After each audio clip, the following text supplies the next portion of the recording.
Hey everybody, it's Dr. Khadisha, your board certified emergency medicine physician and author, best-selling author of the book Help Us Help You in the Emergency Room. It's what an ER doctor would tell you if she only had the time.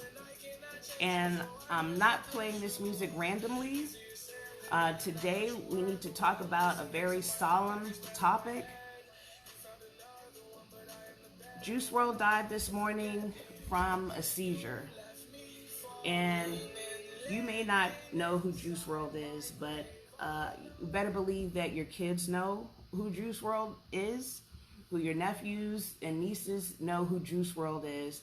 And if you don't know who Juice Wlrd is, remember Teena Marie. Both of them died from seizures, and the cause wasn't quite clear. So I want this to be a learning experience for us. Let's learn from this tragedy. And by talking about the condition that is called sudden unexpected death from epilepsy. Now, I was awakened by this notification about Juice Wlrd passing. He supposedly had just deplaned from a flight from California and was walking through Chicago's Midway Airport when he started to have a seizure. And I'm told that by the time the paramedics came, he was having a bit of bleeding from the mouth, but he was still conscious, but had to be pronounced dead at the hospital early this morning.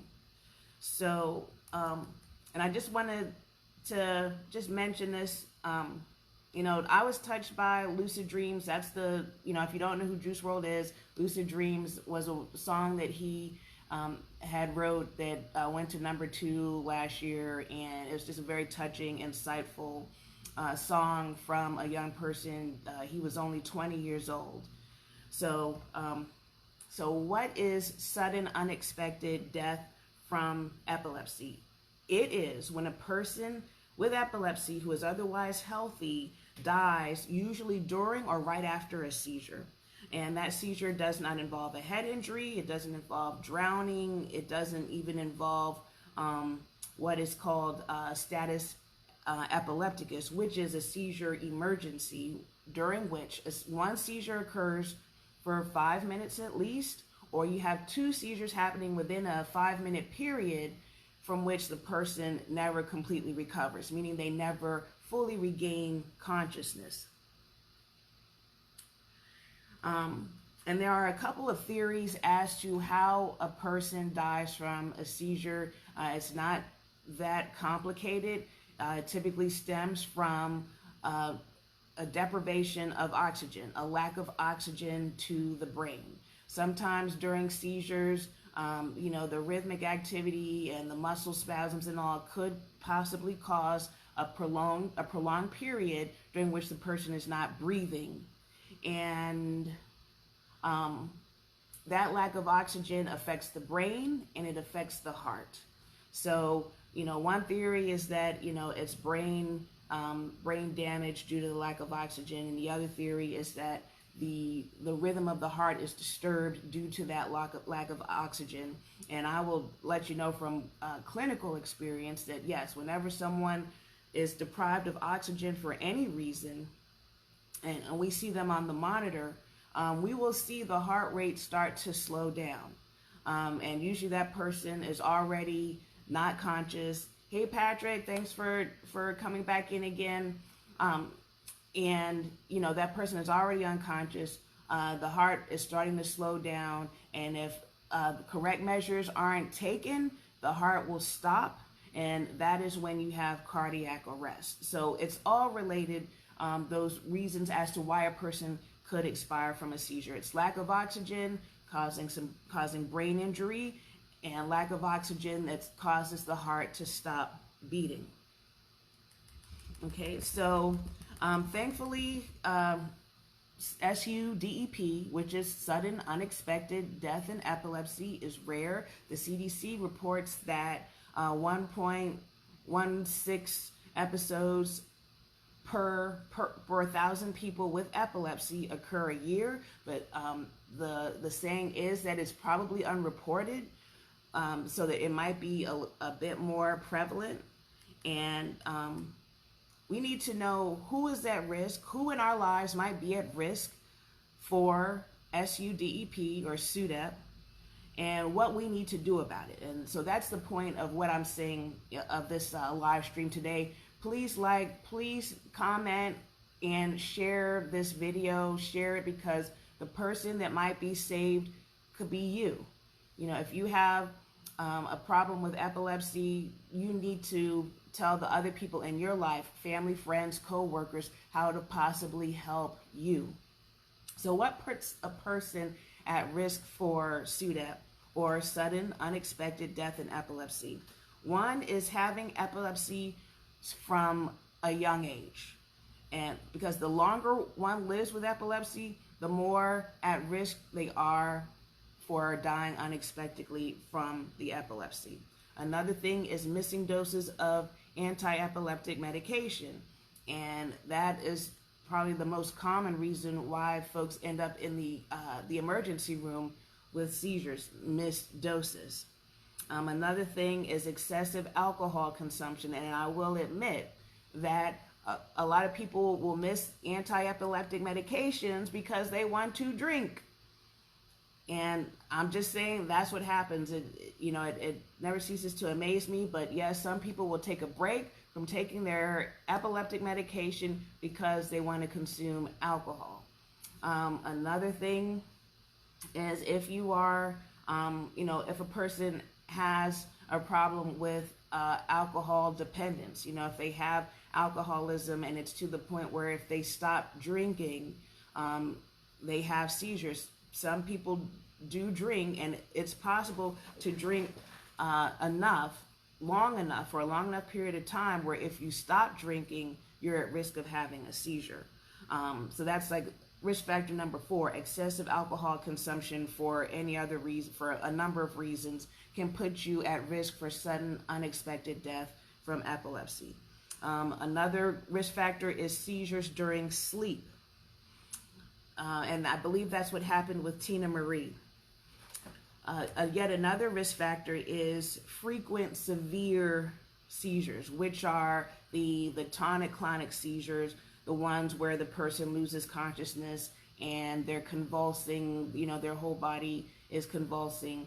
That's typically what folks imagine when imagining a seizure. So having epilepsy from a young age, living for a long time with epilepsy, missing medications for epilepsy, excessive drinking, seizures during sleep, and frequent severe, otherwise known as tonic-clonic seizures. So what can we do if someone around us is having a seizure? Because I want you to know, it might not be at home with the family. You might be at work. And, I like to make that clear to people that, you need to worry about your family and friends, but you also need to worry about coworkers also, because I see plenty of times where coworkers are bringing someone in to the ER because we spend so much time at work. You need to have someone around you who you trust to help you in the case of a flare-up of any medical condition that you have. So what if someone has a seizure? First, ease the person to the floor.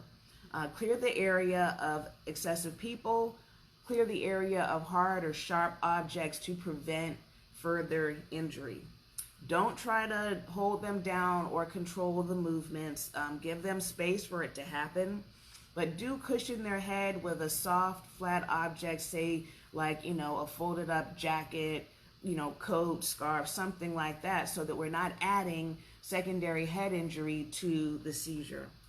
Loosen any constrictive clothing, be it neckties, necklaces, things like that, and lie the person on their side. These two things will help to clear the person's airway, because again, the main thing that can cause death from a seizure is lack of oxygen, meaning, their airway is closed, that their oxygenation is compromised. Don't put anything in their mouth. A person cannot swallow their tongue. If you want to make sure that, the tongue is clear of the airway, laying the person on their side is the way to do it. When you lay the person on their side, that helps to pull the tongue a little bit forward, and away from the top of the airway. Check the time that the seizure started, be it with your own watch or have someone else note the time, because we need to know if that seizure lasted more or less than 5 minutes. Again, because we're worried about status epilepticus, which is a seizure emergency. And if you know that person was chewing gum, or if you see that they vomited or things like that, do gently take a finger and gently remove any of those things from their mouth with that one finger. Just gently do it with the finger. Also, you can check for a medical alert bracelet to see if they have a history of epilepsy or diabetes, heart disease, things like that. And consider calling 911. I would just call 911, especially if this is new to you and that person. But yes, call 911, especially if that person has no history of seizures, the seizure lasted more than 5 minutes, if they are pregnant, if they have a history of diabetes or heart disease, if that person has no history of seizures, call 911. And if you notice that they have difficulty breathing or waking up shortly after a seizure, and if the seizure happened during water, definitely call 911. Another thing is not to offer any food or drink, even if you think that the seizure was due to a low blood sugar or something like that. Do not offer food or drink until that person has been fully alert for a fairly long time. And lastly, if the person does regain full alertness and all, and they find out that you've called 911 or something, they might be ticked off at you. If they have a history of seizures, they may know the expense incurred by an ambulance ride, or they just don't want to go to the hospital, or they might be embarrassed. They might be, seriously, they might be upset at you because, first of all, they just woke up from a seizure. So usually when folks wake up, they're like a little bit combative, and then they might be embarrassed and not want to be carried out via ambulance. If that person comes fully to alertness and they're awake and oriented, alert and oriented to person, place, time, and what happened, they can refuse treatment. They can tell me, Doc, I don't want you to do anything. I can't do anything if they are alert and oriented to those 4 things. And if that happens, just make sure that they are safe, that they get home safely, or that if they do agree to go to the hospital but just want to go by private vehicle, make sure that they get there safely. So I just wanted to share this information with you.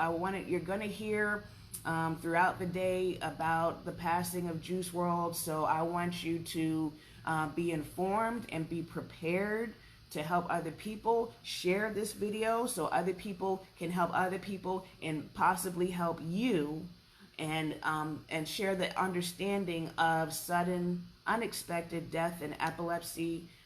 Again, my name is Dr. Khadisha, board certified emergency medicine physician and author of the book Help Us Help You in the Emergency Room. You can find this book at www.helpushelpyoubook.com, or you can go to my website, where you can also find me on Facebook, Twitter, and Instagram. That's DrKadishamd. And you can join me for more information, daily motivation, and information like this. And do comment below, share this video, let me know of other topics that you may want to hear about.